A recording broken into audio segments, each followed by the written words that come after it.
Magandang umaga po mga viewers, subscribers na walang sawang sumusuporta. Muli ang iyong lingkod, Ka-Joel and Farm. Today is Monday, April 25, 2022, 7 AM in the morning. Ang topic natin for today is pagtatanim ng pipino. Samahan po ninyo ko mga ka-farm. Naririto na po tayo ngayon sa taniman natin ng mga gulay dito po sa Bogumbayan Poblasyon, Sultan Kudarat. Ito po ay bago po ako magtanim ng pipino ay dinagyan ko po muna ng tulos o trilising at saka binungkal at saka inisprayan ko na rin po ng soil conditioner, antivirus at bakterya para po may depensa po ang ating tanim na pipino, kasi ang kadalasan ng sakit ng pipino ay dumping off, yung nalalanta po yung puno niya. Kaya maiwasan po natin yung sakit na dumping off, kasi ang napakamahal ang similya ngayon. Bawat butil ay mahalaga. Kailangan po ay bago po tayo magtanim ng kahit ano pong gulay, isprehan po muna natin ang ating lupa na taniman ng soil conditioner, fungus at bakterya at saka virus. Yan po ang pinakamahalaga na unang puksain po natin para hindi po masayang ating pagod. Isa pa maganda po ang kanyang pagtubo ng ating tanim. Itong mga kawayan na ito po ay wala na tayong problema dahil ito po ay kinuha lang po natin dito, hindi na natin binili. Katunayan nga po, mayroon pa tayong isang puno dito na para sa ating ampalaya na itatanim. Ayan po mga ka-farm. Ang variety po na itanim po natin mga ka-farm, Legacy F1. Hindi po tayo nakabili ng lata kasi wala po silang available na lata.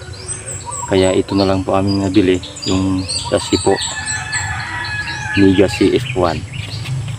Magandang variety po ito mga ka-farm. Kiswis Legacy F1. Ito po mga ka-farm, magandang variety po ito.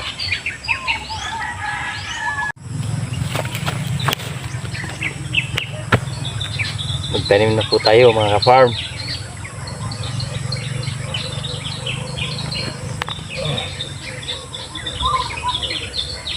Bawat butas po ay dalawa po ang ilagay natin.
Ayan po mga ka-farm, natapos na po tayo sa pagtatanim ng pipino. Kung kayo po'y mahilig sa garden, pagtatanim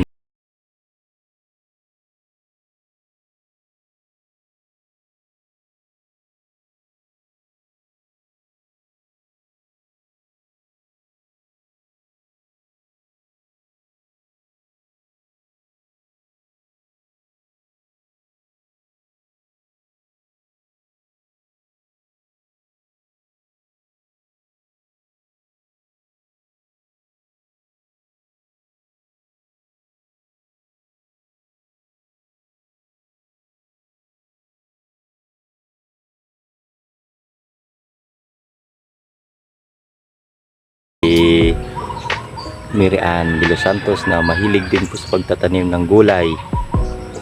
Ayan po, hanggang dito na lamang po, at mag-subscribe po kayo para updated po kayo sa bago kong mga mai-upload ko na bago kong mga video, at pakiclick na rin po ang notification bell para updated po kayo. Ayan lamang po mga ka-farm, maraming salamat po. God bless po. Bye bye.